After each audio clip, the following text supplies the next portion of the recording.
ዓለም እንደ የህልሞችና የወርቅ ምድር የምታውቃት በቢሊዮኖች የሚቆጠር የኮርፖሬትና የውጭ ሀገር ሀብት የፈሰሰባት የዱባይ ምድር ዛሬ ከባድ ውስብስብና አንገብጋቢ ጥያቄዎች ይፈራረቁባታል። በየዓመቱ በሚሊዮኖች የሚቆጠሩ ዓለም አቀፍ ቱሪስቶች ይጎርፉባት የነበሩት ውብ ሆቴሎች፣ ፀሐያማ የባህር ዳርቻዎችና ግዙፍ የገበያ ማዕከላት ዛሬ ለምን ከዚህ ቀደም ታይቶ በማይታወቅ መልኩ ዝምታ አሳፍኖባቸው ይታያሉ?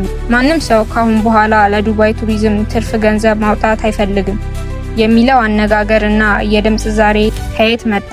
ከዚህም በላይ የረዥም ጊዜ ነዋሪዎች፣ ታዋቂ ባለሀብቶችና ዓለም አቀፍ ባለሙያዎች ከተማዋን በጅምላ ጥለው ወደ ሀገራቸው ወይም ወደ ሌሎች ምቹ መዳረሻዎች እየወጡ ነው የሚለው ዜና እውነት ምንድን ነው? የዚህን ግዙፍ ኢኮኖሚያዊና ማህበራዊ ለውጥ እውነታ፣ የኑሮ ውድነቱንና የዓለምን ትኩረት ስበው የነበሩ ቦታዎች እንዴት ወደ ባዶ ቀጠና እየተለወጡ እንደሆነ ከነ ምክንያትና ከጥልቁ ዳራው ጋር እንመረምራለን። ዱባይ ባለፉት 10 ዓመታት የገነባችው ግዙፍና የሚያብረቀርቅ የኢኮኖሚ ግንብ ከውስጥ እየተቦረቦረ ነው ወይስ በዓለም አቀፍ ገበያ ላይ የተፈጠረ ጊዜያዊ ማስተካከያ ብቻ ነው?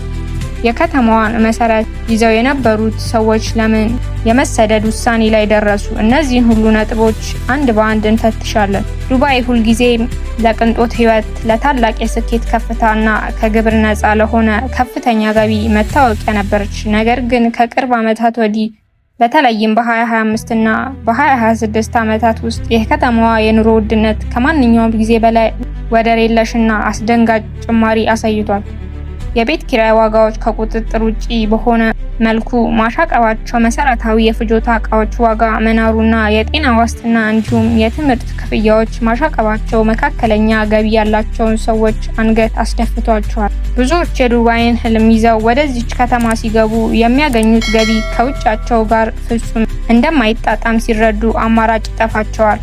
ከዚህ ቀደም ለቱሪስቶች ተብለው የተሰሩ የቤት ኪራይ አፓርታማዎች ተመጣጣኝ ዋጋቸውን ስላጡ ቱሪስቶች ወደ ሌሎች ርካሽና አማራጭ ዓለም አቀፍ መዳረሻዎች ማቅናት ጀምረዋል። ውጤቱ ምን ሆነ? የሆቴሎች የመያዝ አቅም ከፍተኛ ቅናሽ አሳይቷል። ባለሀብቶችና ኪራይ ሰብሳቢዎች ዋጋቸውን መቀነስ አቅቷቸው ንብረቶቻቸው ባዶ መቅረት ጀመሩ። የዋጋ ግሽበቱ የተለመደውን የንግድ ማህበረሰብ እና መካከለኛ ሰራተኛ እየጨፈጨፈ ይገኛል። በመንግስት ደረጃ የተደረጉ ማሻሻያዎች ቢኖሩም የዕለት ተዕለት ኑሮ ጫና ግን ከበፊቱ በበለጠ የከፋ ሆኗል። ሰዎች ከዚህ ቀደም ከሚያወጡት ወጪ በእጥፍ በላይ ማውጣት ግድ ሆኖባቸዋል። ይህ ደግሞ በከተማዋ ላይ ከባድ የስነ ልቦናና የኢኮኖሚ ጫና ፈጥሯል። የከተማዋ ዕለት ተዕለት እንቅስቃሴዎች ልብ የሚነካ የኢኮኖሚ ውጥረት ውስጥ መግባታቸውን የቅርብ ጊዜ መረጃዎች በግልጽ ያሳያሉ። እንዲህ ያሉ ጠቃሚ መረጃዎችን በቀጣይ እንዲደርሷችሁ የሚፈልጉትን ሀሳብ በኮሜንት ላይ አስቀምጡልን። የቱሪስት መቀነስ ብቻ አይደለም፣ እውነተኛው አስደንጋጭ እውነታ ያለው ከውስጥ ነው። የዱባይ ኢኮኖሚ ከሞላ ጎደል በማንቀሳቀስ ላይ የሚገኙት የውጭ ሀገር ሰራተኞችና ባለሙያዎች ከተማዋን በብዛት እየለቀቁ ነው። በአካባቢያዊና ዓለም አቀፍ የጂኦፖለቲካዊ ውጥረቶች፣ በኢኮኖሚያዊ አለመረጋጋትና በብድር ላይ የተመሰረተ ህይወት ጫና የተነሳ ብዙዎች ከዚህ በላይ እዚህ መቆየት አደጋ አለው የሚል መደምደሚያ ላይ ደርሰዋል። በመኖሪያ ቤቶች ዋጋ ላይ የታየው ከፍተኛ መዋዠቅ የወደፊት ትንበያዎች እንደሚያሳዩት የሪል ስቴት ዋጋዎችን ወደ ታች ሊጎትታቸው ችሏል። ቤቶችን በውድ ዋጋ ገዝተው የነበሩ ሰዎች ዛሬ ገዢዎችን ማግኘት ተስኗቸዋል። ይህም በብዙዎች ዘንድ የዱባይ ህልም ለአፍታ ቆሟል ወይስ አብቅቷል የሚለውን ጥያቄ እንዲነሳ አድርጓል። ነዋሪዎች ወደ ሀገራቸው ወይም ወደ ሌሎች ምቹ አካባቢዎች ሲሰደዱ የከተማዋ ድምቀት እየቀነሰ መምጣቱ በግልጽ እየታየ ነው።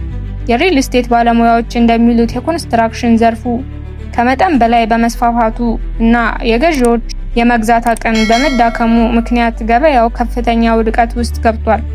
የረዥም ጊዜ ነዋሪዎች ልጆቻቸውን ከአካባቢው ትምህርት ቤቶች በማስወጣት ወደ ሌላ ሀገር ማዘዋወር ጀምረዋል። ይህ ደግሞ የማህበረሰቡን መሰረት እየናደው ይገኛል።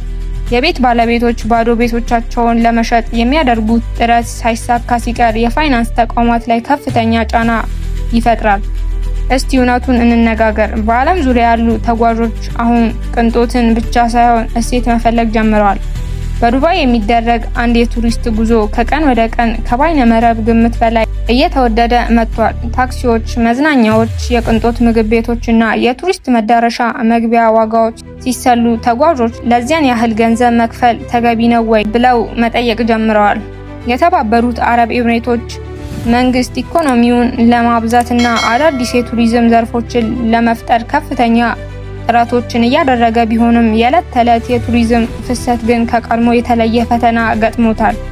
ሰዎች ገንዘባቸውን በጥንቃቄ ማውጣት ጀምረዋል። ይህም የዱባይ የቱሪዝም ሞዴል ራሱን እንደገና እንዲመረምር፣ ዋጋዎችን እንዲገመግምና ለአማካይ በጀት ተስማሚ የሆኑ ስትራቴጂዎችን እንዲቀይስ አስገድዶታል። የምዕራባውያን ቱሪስቶች ወደ ዱባይ መጉረፍ መቀነሳቸው ብቻ ሳይሆን እስያዊና አፍሪካዊ ተጓዦችም ጭምር ከፍ ባለ ወጪ ምክንያት አማራጭ ሀገራትን መምረጥ ጀምረዋል።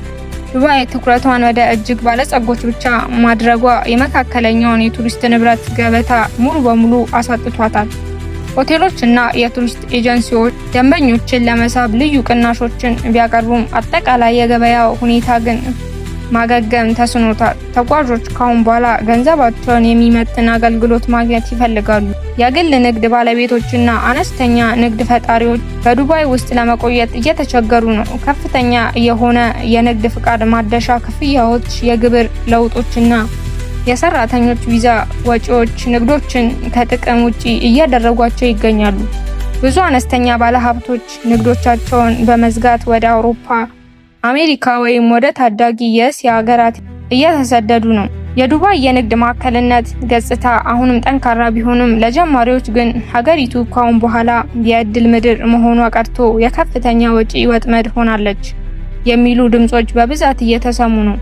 የባንክ ስርዓቱ ለንግድ ድርጅቶች የሚሰጠውን ብድር በማጥበቁ ካፒታል እጥረት አጋጥሞታል። ይህ ደግሞ አዲስ ፈጠራዎችንና የስታርታፕ ኢንዱስትሪውን በእጅጉ ጎድቶታል። አነስተኛ ድርጅቶች ባለመቻላቸው ሰራተኞቻቸውን በመቀነስ ላይ ይገኛሉ። ይህ የንግድ መዳከም ደግሞ በቀጥታ የከተማዋን አጠቃላይ የኢኮኖሚ አቅም እያዳከመው ይገኛል። ባለሀብቶች አዳዲስ ፕሮጀክቶችን ከመጀመር ይልቅ ነባር ሀብቶቻቸውን ለመጠበቅ ወይም ወደ ውጪ ሀገራት ለማሸሽ እየመረጡ ይገኛሉ። ዱባይ ፈተናዎችን በፈጣን ፍጥነት የመቋቋምና የመላመድ ታሪክ አላት። ከዚህ ቀደም በአስቸጋሪ ኢኮኖሚያዊ ቀውሶች ውስጥ አልፋ ራሷን ማደስ ችላለች። ነገር ግን ዛሬ የተፈጠረ ሁኔታ ከቀድሞ የተለየ ነው። የነዋሪዎች መውጣት፣ የቱሪስቶች የዋጋ ንረት ቅሬታና የሪል ስቴት ገበያው ማስተካከያ ማድረግ መጀመሩ ከተማዋ ወደ ቀጣዩ ምዕራፍ ለመሸጋገር ጥልቅ ማሻሻያዎችን እንድታደርግ ያስገድዳታል። ዱባይ አሁንም የፈጠራና የንግድ ማዕከል ሆና መቀጠሏ የማይታበል እውነታ ቢሆንም የቅንጦት በምን ዋጋም ይሁን የሚለው አካሄድ አሁን አብቅቷል። ለወደፊቱ ከተማዋ ተወዳዳሪ ሆና ለመቀጠል የዋጋ ግልጽነትን፣ የኑሮ ተደራሽነትንና የነዋሪዎችን ደህንነት ማዕከል ያደረጉ ፖሊሲዎችን መከተል ይኖርባታል። እናንተስ ምን ታስባላችሁ? ዱባይ ይህንን ኢኮኖሚያዊ ፈተና አልፋ እንደገና ታንሰራራለች ወይስ የለውጡ ማዕበል ይገፋታል? ሀሳባችሁን ከታች ባለው የኮሜንት መስጫ ላይ አጋሩ። ይህንን ቪዲዮ ከወደዱት ላይክ በማድረግ ለወዳጅ ዘመዶ ሼር በማድረግና ቻናላችንን ሰብስክራይብ በማድረግ ቤተሰብ ይሁኑ።